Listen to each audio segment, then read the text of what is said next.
Mr. President, come take a walk with me. 34 after, please welcome to the show Senator Mike Gravel, who is a 2008 candidate for the presidency of the United States of America. Hello, Senator. Hi, Randy. It's amazing because I've been watching you on the TV and cutting all your audio clips, and now you're actually talking. It's really nice. Well, the pleasure's mine. Pleasure's mine. Listen, first of all, I know you've probably been following this Cheney. I'm not an executive branch member. I am a member of the legislative branch. No, I'm two people in one. I'm a human-animal hybrid. But that he doesn't seem to like the ethics of either branch. There's no question about that. And, of course, his whole attitude of secrecy, which permeates his conduct. If I were to name the worst person we have in government, it would be him. Because, see, he's intelligent. Some of these other people aren't so intelligent, particularly the president. But he and the other neocons like Richard Pearl, Wolfowitz and Fay, these are, and Crystal, these are dangerous people. Well, now, certainly if you can see it, and I can see it, now you're looking at it through a senator's eyes, and I'm looking at it through a citizen's eyes, and if the two of us can agree that this man has been operating in a black hole where everything goes in but nothing comes out, and that he has been changing our position on Geneva Conventions, that we torture now, except he calls it just plain old cruelty, and we can do that, and calls waterboarding just a dunk in the water. So we know he does that. We know that he doesn't tell the other cabinet members. He doesn't tell the Secretary of State. They find out the way we find out, by reading it in the paper. He doesn't tell the National Security Advisor, who's supposed to keep us safe at night. They have to find out about it in the paper.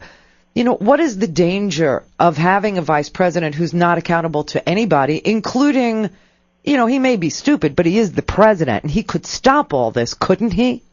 No, he can't, because he doesn't have the mental perspicuity to do it. And we assume that, you know, you can sit and reason with George Bush. That's the mistake that the Democrats have done since they took power in January.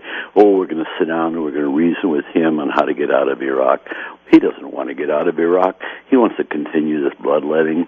And, of course, the Democrats fall into this trap of politics as usual, where they won't exercise their constitutional power to end this war. That's the tragedy when we accept the conduct of the Cheneys and the Bushes as a matter of fact. It is not a matter of fact. It is wholesale immorality.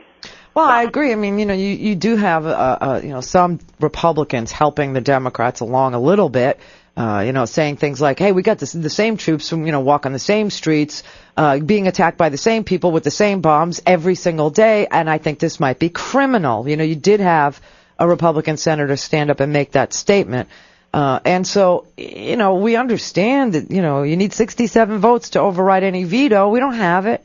Well, wait a second. You don't have it, but they're not doing anything to get it. What you can do to override a veto is have every single day for the next 20, 25 days a vote on cloture. You'll give the American people time to weigh in, and you'll see these people turn. Sure, you'll never have the votes if you don't work and be tough to get the votes.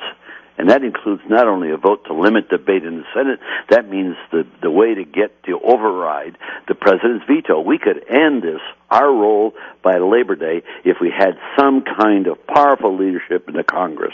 Well, you know, I heard you say that, and I thought to myself, I'm going to watch this next appropriations bill, and I did see, you know, the veto, and I did see a new one go up there, and this one only finances it through September of 2007 instead of March of 2008.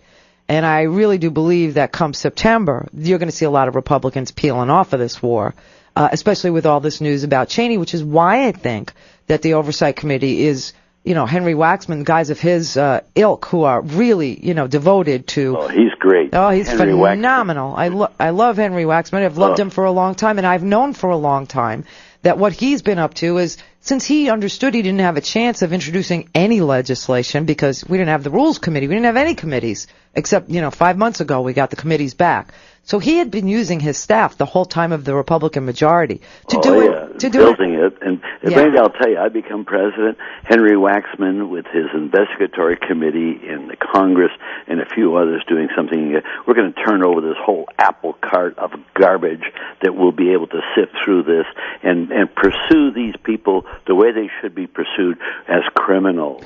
Well, you see, that's it. That's what this audience wants. That is what, that is the most often. I mean, I get phone calls from people who really do want war crimes. They want war crimes trials. They do. Well, but Randy, stop and think. If the FBI agent came to you and interviewed you and you lied, you're committing a felony. What is it when the President of the United States, the Vice President, wantonly lied to the people and perpetuate a fraud that cost over 3,000 American lives and hundreds of thousands of Iraqi lives? If that is not criminal, I don't know what the definition of criminality is. Yeah, I don't either. And I'll tell you something else. Even on things that aren't so, hellish, like issues of war, which war is absolute hell, which is why you get Omar Bradley coming back from it saying war is hell. Never do it.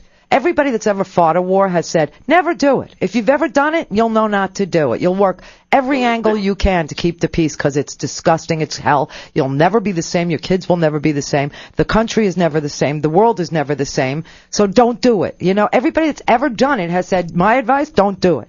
But what do you do when the National Archives can't do oversight, when the White House security people can't do oversight? Andy, it's because we tolerate politics as usual. And I'll tell you, look at the Democratic candidates. They're going to give you the same old crap, only a little softer.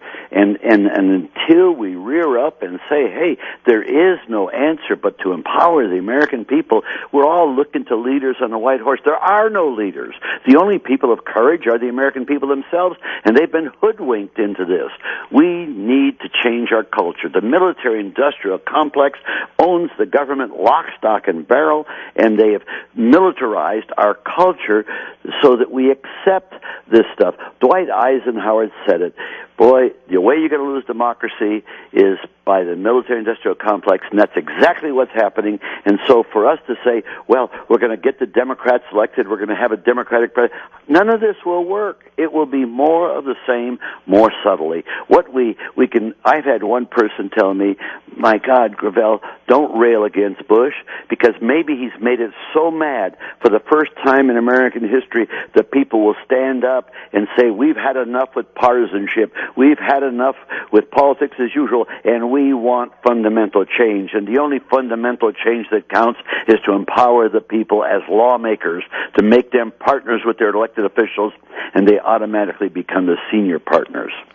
I mean, to me, this all sounds correct and right, and I understand, not just the farewell speech by Eisenhower where he said, we would lose democracy. He also said we would lose our morality. He said we would lose everything that was great about America if this military-industrial complex kept on pervading our society, because when he came, there wasn't one, and when he left, there was one, and he saw it. He was a brilliant man. He understood what we were facing.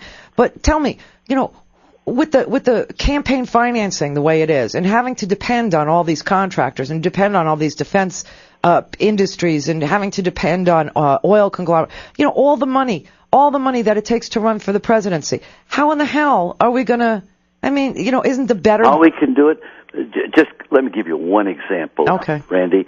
I have a presence in Northern California, primarily through the Harvey Milk Club in San Francisco, and the likes of Patrick Taylor and Maxine Dugan and John Emery, who are out doing their own thing. I give them no directions, and yet they're doing the vital thing to advance my campaign. And in Southern California, Mindy Iden and these two kids that did these spots for me.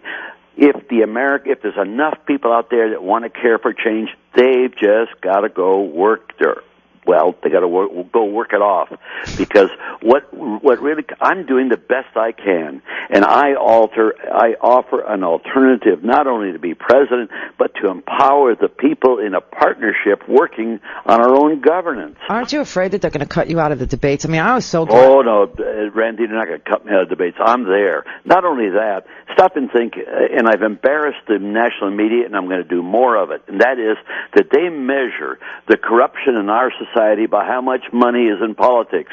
And then they turn around and anoint those they think should be president because they've collected the most money. Yep. They are picking the people who are the most corrupt in our society. It's that simple. Hillary Clinton with her millions and Obama with his millions and the others with his millions, they're so